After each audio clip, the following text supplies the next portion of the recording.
Hello, BookTube, and welcome back to the Book Brood. Today I'm going to be bringing you my January wrap-up for 2021.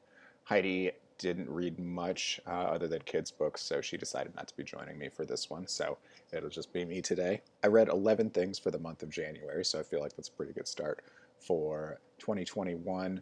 I just have my reading goal set at 75 books for this year. I got 110 books last year, so I'm trying to do just lower pressure and just have fun reading. So without further ado, let's jump into the books. So the first thing I read this month was A Geek Girl's Guide to Murder by Julianne Lindsay. This is a Geek Girls Mystery #1. I read this as sort of a book club book with Nicole and Jen over at Who Picked This Book, and they did some live shows for each of the books. This story is about Mia Connors and Jake Archer. Mia is an IT manager for a sort of walled community, so a walled suburb for rich folks, and a murder takes place there on the first day of the new arrival of a new head of security who is Jake Archer. And it is apparently one of Mia's friends, although the book he's just kind of a sleaze until he gets murdered, so it's kind of hard to care about it. But you do end up caring very much for Mia. And this book is good. It did take me a bit to warm up to Jake Archer because he seemed like kind of a douche in the beginning. But, eventually their chemistry and everything like that gets really warmed up, and the dialogue in this is just so sassy and so great. Just a lot of great back and forths, a lot of great just snippets of dialogue and things like that. This is my first Julianne Lindsay book, and it was a lot of fun. So the second thing I read in January was A Hunger Like No Other. This is the Immortals After Dark book #1 by Kresley Cole. I did enjoy this one, however, it was a rough start. So this is a fated mates romance between the leader of essentially the werewolves and a half vampire, half a Valkyrie.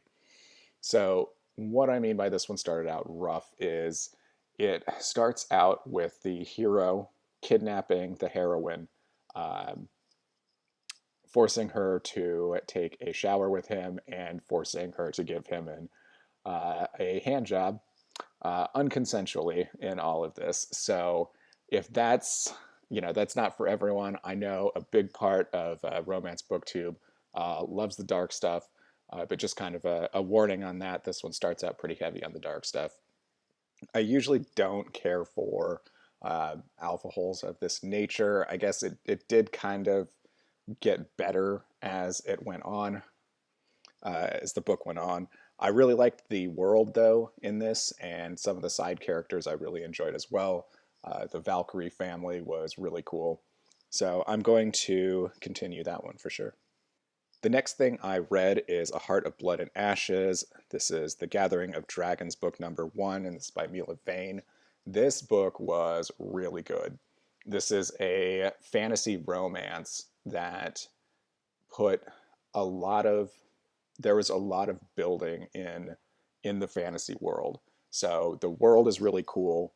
The hero is a prince that figures out that his parents were killed by these supposed allies, and he knows that something's not right. And he comes across the daughter of the ruler that he suspects killed his parents. So they then form a team to try and get to the bottom of all of this intrigue of what is going on.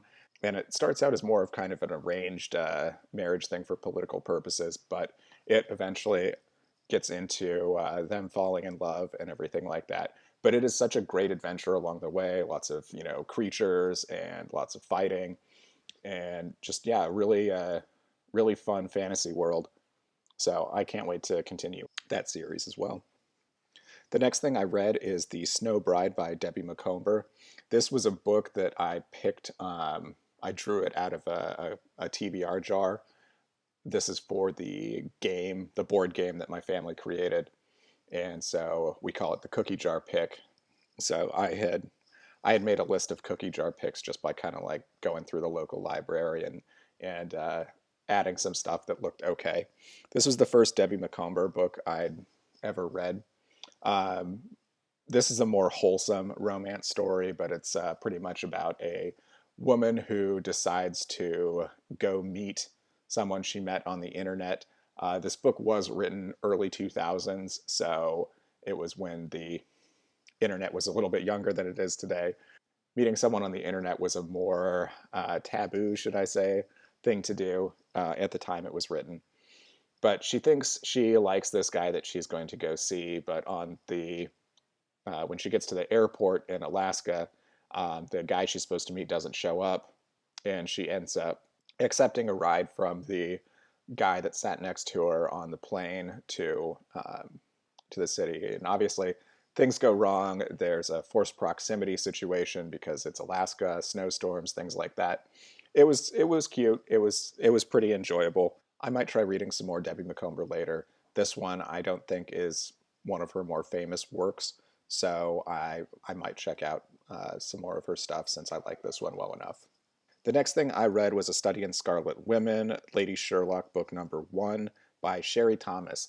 This book was really good. It was really good. The setup of having a Lady Sherlock who still has to use essentially this sort of pseudonym of Sherlock Holmes because it's a man's world, even more so than it is today, unfortunately. It was a lot of fun just having a female presence to fill that role.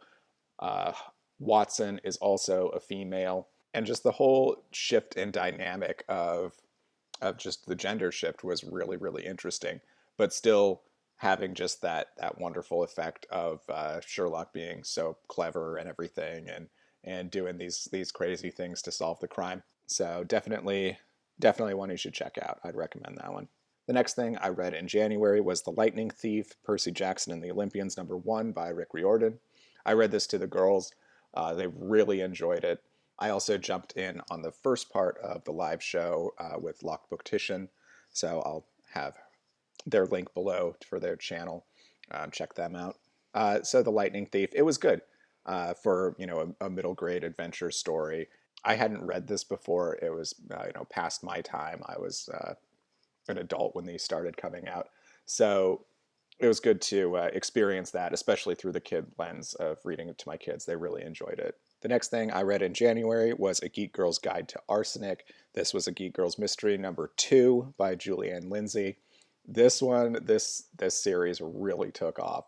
So, of course, another murder happens near Mia Connors, and Jake Archer shows back up again, and it just gets so saucy between the two of them, just going back and forth and just being the banter back and forth between them is really great.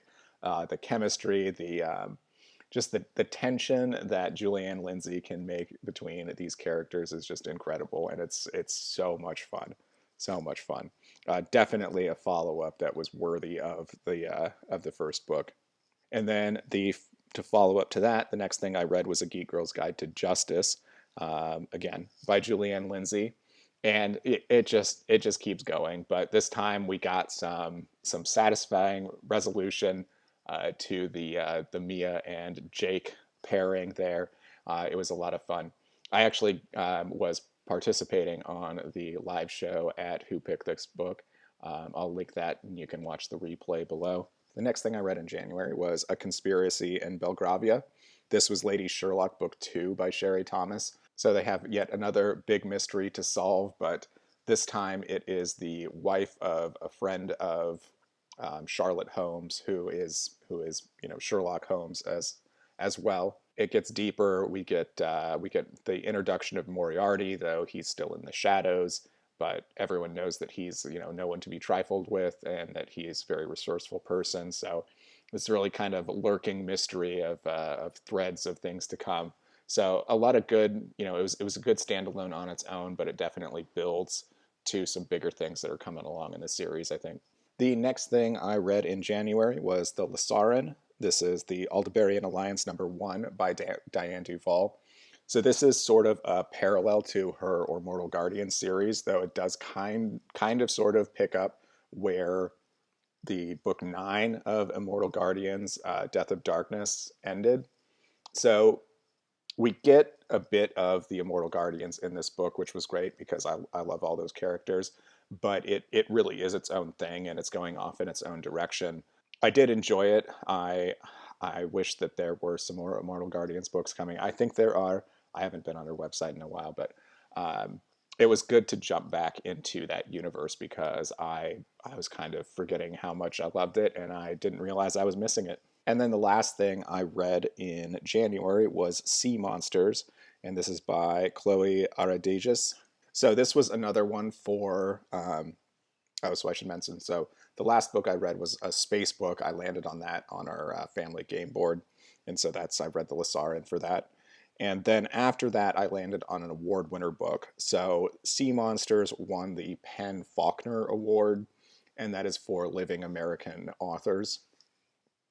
This was not my usual cup of tea. This was kind of just a reflection of an emotional reflection book. So what it is, it's about a girl, a teenage girl in Mexico City that makes friends with this teenage drug dealer and then goes on an adventure to a beach town that's several hours away from Mexico City. And she doesn't tell her family that she's going, and so she goes there, meets weird people, does drugs, and gets into dangerous situations. Nothing horrible happens to her, but I don't know, as a parent, nothing you'd ever want your child running off to do. It didn't really speak to me much other than just kind of a light horror story, really. I think definitely someone younger, closer to the teenage years, could probably, and probably someone from that area as well, could probably identify with this story a lot more. If that's you want to explore Central American culture, it's probably a good book for you. All right, so that is my wrap up for January. If you want to let me know what you read in January, go ahead and leave it in the comments. And if you like this video, go ahead and hit the like button and hit the subscribe if you are not. See you later, everyone.